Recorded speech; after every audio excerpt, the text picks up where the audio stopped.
इतना कर देगा कि एक दिन पाकिस्तानी बोलेंगे कि भाई सुनो, कश्मीर गया भाड़ में, खालिस्तान गया भाड़ में, अब पाकिस्तान को बचा लो। भारत आपको तब तक धकेलता रहेगा जब तक आप इस नहज में न पहुंच जाएं कि जब हर एक 22 करोड़ में से हर एक पाकिस्तानी ये बोले कि बॉस गड्ढे में जाए कश्मीर हमारी तरफ से, कल जाता है आज चला जाए, आज जाता है अभी चला जाए, हमें अपने मुल्क को बचाना। और भारत करता रहेगा। मैं आपको हमारे ट्रेन काफी हद तक बंद हो गए, रोड बंद हो गए, मेजर रोड्स बंद हो गए, उन पे आप ठीक तरीके से ट्रैवल नहीं कर सकते, फैक्ट्रीज बंद हो गए हैं। अब भारत को यह पता लग गया कि, और भारत एक बात समझ गया कि हमें पाकिस्तान से ना जंग नहीं लड़ने। We are not interested in fighting with Pakistan. हम बिना जंग लड़े ही इतना प्रेशर डाल सकते हैं पाकिस्तान को, जिसको कहते हैं कि अंदर से चरमरा जाए बिल्कुल। ऐसे लोन अगर आपको चाहिए आपको जरूर मिलेगा। अगर आपको अक्टूबर में चाहिए तो आपको फरवरी में मिलेगा, लेकिन लोन पूरा मिलेगा आपको। आपको $1.5 अरब चाहिए, पर आपको चाहिए था अक्टूबर में।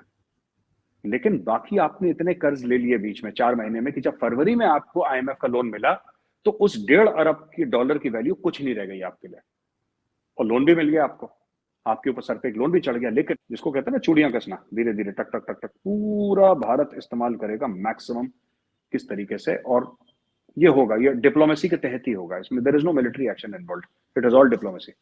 पाकिस्तान जो करता है वो करना बंद कर दे, भारत ही करना बंद कर देगा। It's a simple trade off. देखिए कौन बड़ा, अगर हम बड़े हैं, अगर आज हमारे पास थोड़े बहुत पैसे तो अमेरिका ने थोड़ा ना दिए, तो हमने खुद कमाए। तो कोई अमेरिका हमारे ऊपर एहसान तो नहीं जता सकता कि हमारी वजह से तुमने ये करना, नहीं है आपकी वजह से नहीं करा, हम खुद इस लायक बने इसलिए आज हम यहाँ पे खड़े हुए हैं। लेकिन जितने भी खालिस्तानी एलिमेंट्स हैं वो ISI फंडेड है, ठीक है। हम कुछ नहीं कर रहे हैं उनको, ना उनको मरवा रहे हैं, ना कुछ कर रहे हैं। वो दंदनाते रहते हैं कनाडा में, लंदन में, ठीक है, कुछ नहीं होगा। लेकिन पाकिस्तान 6 महीने और FATF में चला जाएगा। आप सपोर्ट करिए। क्रैकर्स न्यूज़ में आपका स्वागत है दोस्तों। जैसा कि आपने मीडिया क्लिप्स में देखा कि पाकिस्तानी मीडिया में इस बात पर चर्चा हो रही है कि पाकिस्तान इस तरह बर्बादी की ओर क्यों बढ़ रहा है। भारत कुछ कर भी नहीं रहा है, हमसे डायलॉग भी नहीं कर रहा है, सीमा पर भी शांति है, उसके बाद भी पाकिस्तान दिनों दिन गर्त में गिरता जा रहा है। पाकिस्तानी मीडिया हैरान परेशान है। मेजर गौरव आर्या ने इस बात पर यही जवाब दिया कि ये भारत की पिछले दरवाजे से की गई कारस्तानी है।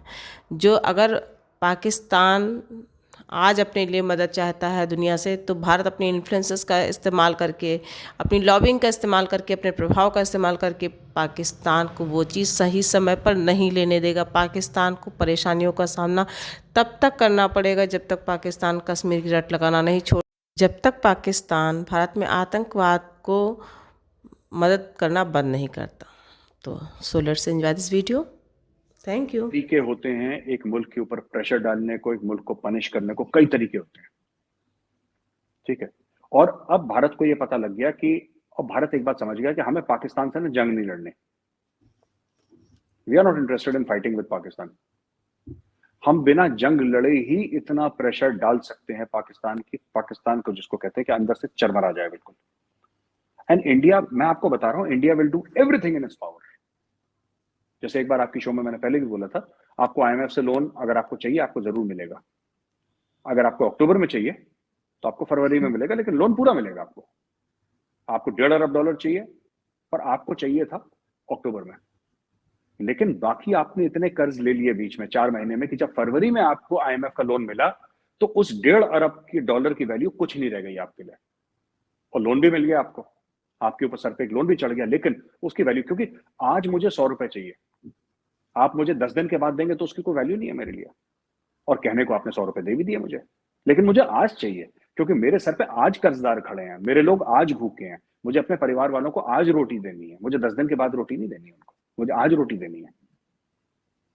तो ये सब, जैसे FATF का मामला आपने बोला, शुरू में आपने बोला था FATF का मामला, ये सब होगा। ये सब भारत, इसमें कितना भारत इन्वॉल्व है मैं ये नहीं कह सकता, लेकिन इतना मैं जानता हूं कि भारत हर लीगल तरीका, हर इंटरनेशनल तरीका इस्तेमाल करेगा, जिसको कहते हैं ना चूड़ियां कसना, धीरे धीरे टक टक टक टक पूरा भारत इस्तेमाल करेगा मैक्सिमम किस तरीके से। और ये होगा, ये डिप्लोमेसी के तहत ही होगा, इसमें there is no military action involved, it is all China से, जिसकी जो अभी कुछ अर्सा पहले जो बॉर्डर्स पे होता रहा इंडिया और चाइना के, इसके बावजूद उनके साथ आपकी ट्रेड भी हो रही है, उनके साथ आप उनके खिलाफ वोट भी नहीं करेंगे, और यानी ये कि आपके ताल्लुकात फिर भी बेहतर है।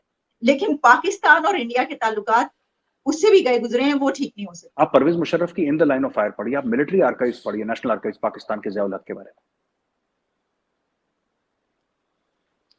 छाती ठोक के डिक्टेटर कहता है कि मैंने भारत के ऊपर अटैक करा, वो लिख रहा है मैंने भारत, और पाकिस्तानी कहते हैं कि बड़ा अमन पसंद मुल्क। मुझे ये बात ही समझ में नहीं आती।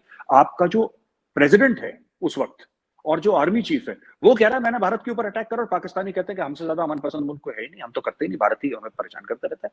आयुब खान खुद कह, परवेज मुशर्रफ कह रहा है कि मैंने कारगिल पे अटैक करवाया, परवेज मुशर्रफ कह रहा है कि मैं एक दिन लाइन ऑफ कंट्रोल पार करके इंडिया में रहकर आया अपने ट्रूप्स के साथ, मेरे नदर्न लाइट इन्फेंट्री के ट्रूप्स थे। कोई इंडियन जनरल नहीं है, ये पाकिस्तानी प्रेसिडेंट रह चुका है आदमी, ये पाकिस्तान का आर्मी चीफ रह चुका है, वो कह रहा है कि मैंने लड़ाई लड़वाई। ऑपरेशन जिब्राल्टर क्या था 1965 का, आप पढ़ लीजिए उसके बारे में, और पाकिस्तानी जनरल्स की किताब पढ़िए, हमें छोड़ दीजिए। हम जो कह रहे हैं what we are saying is not important. अब पाकिस्तानी जनरल्स खुद बोल रहे हैं कि जी हमने बोला कि हम ये कर देंगे वो कर देंगे, हमने वहां पर अटैक लॉन्च कर दिया इंडिया के ऊपर, बड़ा मजा आया यार, हमने इतने काफिरों को मारा। अब फिर इंडिया बदमाश हो जाता है, कोई लेकर चलते रहेंगे, या हम आगे बढ़ेंगे और हम कहेंगे कि नहीं अब ये वो दौर नहीं है, ठीक है हमारी जो भी है, तो इसको क्या आगे बढ़ेंगे हम या नहीं, उसी को लेके चलिए। दो चीजें होती हैं आलिया जी, इंटेंट और कैपेबिलिटी। इंटेंट यानी कि आपकी नीयत, और कैपेबिलिटी यानी कि आपकी काबिलियत। पाकिस्तान का आज की तारीख में इंटेंट तो है लेकिन कैपेबिलिटी नहीं है। जिस दिन कैपेबिलिटी बन गई ना, इंटेंट तो रातों रात बदल जाता है। आज की तारीख में लाइन ऑफ कंट्रोल शांत है, पिछले 2-2.5 साल से शांत है।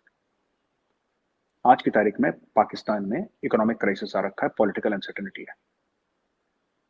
जिस दिन अमेरिका को दोबारा अफगानिस्तान में जाना हुआ, जिस दिन अमेरिका कहेगा कि हमें दोबारा अफगानिस्तान में जाना है और ये लो $10 बिलियन का चेक, कश्मीर में दोबारा टेररिज्म शुरू हो जाएगी। Kashmir is directly related to Afghanistan and the West's interests in Afghanistan. This is part of the great game. Pakistan अगर आज अमन की बात कर रहा है तो इसलिए नहीं कर रहा क्योंकि उनके दिल में अमन है, आज इसलिए अमन की बात कर रहा है क्योंकि आज पाकिस्तान कुछ कर नहीं सकता। जिस दिन पाकिस्तान में कैपेबिलिटी आ गई, ये लश्कर और जैश वाले दोबारा दंदनाते फिरेंगे कश्मीर में, लोगों को मारेंगे। This India knows very well, ये हो चुका है पास्ट में, हमें पता है। देखिए आप इस एजम्पशन पे आप ताल्लुकात बेहतर नहीं करेंगे, हाँ इसको इस तरह लें। यस, यही सच है। ये जो अजम्पशन है हमारा इंटेंट और कैपेबिलिटी वाला, इस अजम्पशन पे ताल्लुकात खत्म हो रखे हैं। ये आपने बिल्कुल जिसको कहते हैं you hit the nail on the head. It is this assumption that Pakistan आज की तारीख में पाकिस्तान अमन नहीं चाहता। अमन पाकिस्तान की आज की तारीख में मजबूरी है क्योंकि पैसा नहीं है, पॉलिटिकल इंस्टेबिलिटी है, इकोनॉमिक कोलैप्स के कगार पे खड़ा है पाकिस्तान। जिस दिन अमेरिका ने $10 बिलियन का चेक काट दिया और अफगानिस्तान में अमेरिका आ रहा, उस दिन फिर लश्कर जैश क्यों डाला आपने?